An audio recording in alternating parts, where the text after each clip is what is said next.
Sila ang mga batang itinuturing na mukha ng swerte at saya sa telebisyon ng mga Pilipino. Ngunit sa likod ng mga nakahahawang tawa, nakatutuwang hirit, at tila walang katapusang enerhiya tuwing tanghali. Paano nga ba binago ng malupit at mapagpalang industriya ng showbiz ang buhay ng isang batang paslit na nagmula sa isang payak na pamilya? Si Riza May Dizon, or mas kilala ng milyon-milyong Pilipino bilang si Aling Maliit, ay isa sa pinakamatagumpay, pinakamasipag at pinakamatatag na child stars sa kasaysayan ng Philippine television. Mula nang hirangin siya bilang Little Miss Philippines noong taong 2012, hindi na siya umalis sa puso ng mga dabarkads at naging permanenteng bahagi na ng tanghalian ng pamilyang Pilipino.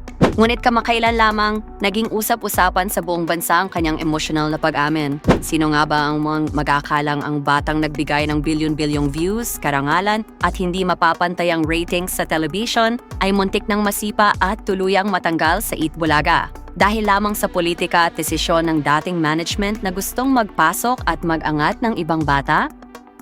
Sa kabila ng matitinding pagsubok at tila unti-unting pagbura sa kanya sa ere, pinatunayan ni Riza na hindi basta-basta mayuyurakan ang kanyang pangalan. Sa paglipas ng higit isang dekada sa showbiz, mula sa pagiging pinakabunsong host hanggang sa pagiging isang ganap at nagniningning na dalaga, gaano na nga ba talaga kayaman si Riza May Dizon? Saan nga ba niya dinala ang kanyang milyon-milyong kinita bilang isa sa pinakabatang celebrity millionaire sa bansa?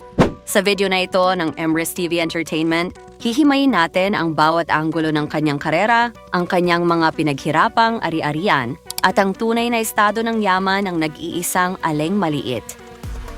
Bago natin silipin ang kanyang mga bank account at naglalakihang ari-arian, balikan muna natin ang kanyang pinagmulan upang mas maunawaan natin ang tunay na halaga ng kanyang yaman. Hindi ipinanganak sa karangyaan at may gintong kutsara sa bibig si Riza May. Sa katunayan, nagmula ang kanyang pamilya sa isang napakahirap na buhay sa Caloocan, kung saan ang kanyang ina na si Mommy Riza ay gumagawa ng lahat ng paraan upang maitaguyod ang kanilang pang-araw-araw na pangangailangan. Kwento nga ni Riza, may mga pagkakataong bago mag-audition ay kailangan muna nilang pagkasiyahin ang barya-baryang pamasahe. Ang kanyang buhay ay tuluyang nagbago sa isang kurap ng mata noong 7 taong gulang pa lamang siya. Ang kanyang pambihirang talas ng isip, kakayahang makipag-usap sa mga matatanda na tila ba siya ay isang matandang pinaliit, ang kanyang iconic na pagsandal sa kanyang bewang, at ang sikat na cha-cha dance ang nagluklok sa kanya sa rurok ng kasikatan.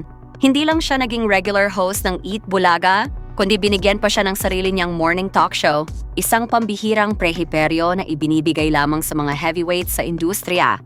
Sa panahong ito, mula 2012 hanggang 2015, si Riza May ang naging pangunahing mukha at endorser ng iba't ibang malalaking produkto, mula sa mga sikat na fast food chains, gatas, gamot para sa bata, hanggang sa mga sabon at lifestyle brands.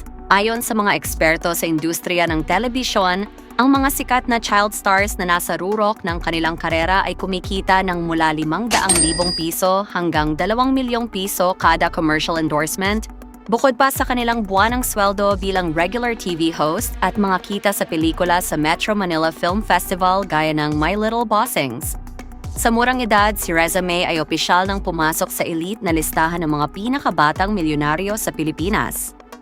Ang pinakamalaking patunay ng yaman at, higit sa lahat, ng matalinong paghawak ng pera ni Riza May at ng kanyang pamilya ay ang kanilang mga pinasok na real estate investments. Sa gabay ng kanyang ina, hindi nila inaksaya ang bawat sentimong pumasok mula sa kanyang mga puyat at pagod sa taping.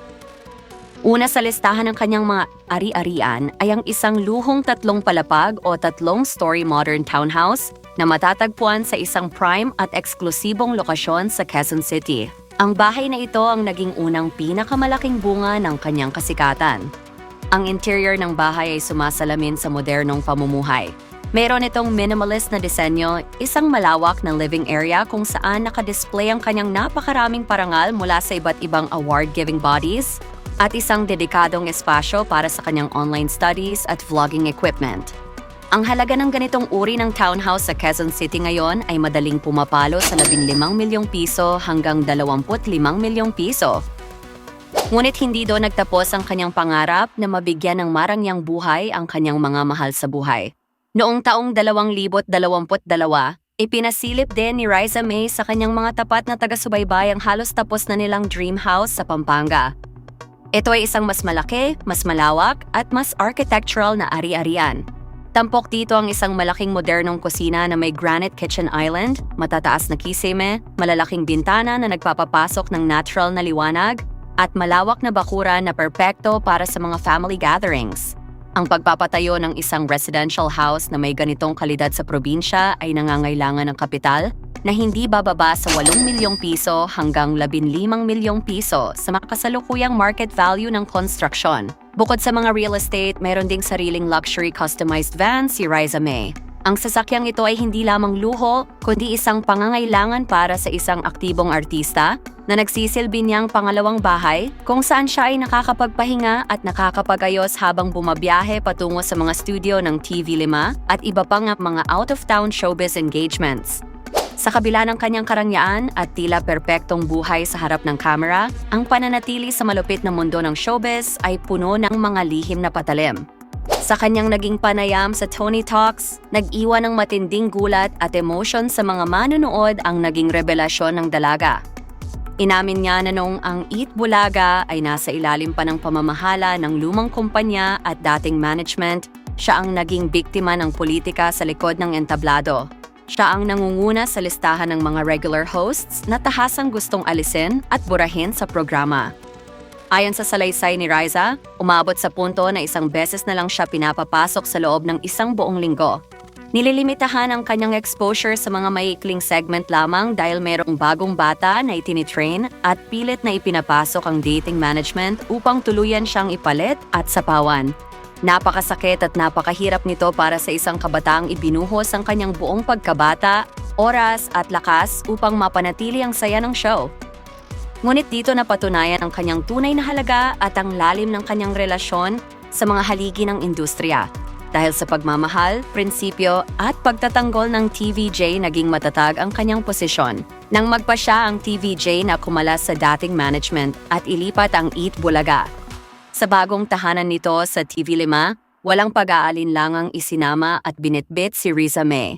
Ang katapatang ito ang nagsiguro na patuloy ang kanyang matatag na karera, exposure, at higit sa lahat, ang kanyang tuloy-tuloy na daloy ng kita hanggang sa kasalukuyan. Ngayon dako na tayo sa pinaka-inaasahang tanong. Kung susumahin ang lahat, gaano na nga ba talaga kayaman si Riza May Dazon? Bagamat ang mga artista ay hindi naglalabas ng kanilang eksaktong bank statements, maaari nating kalkulahin ang kanyang estimated net worth batay sa kanyang mga ari-arian at tagal sa industriya.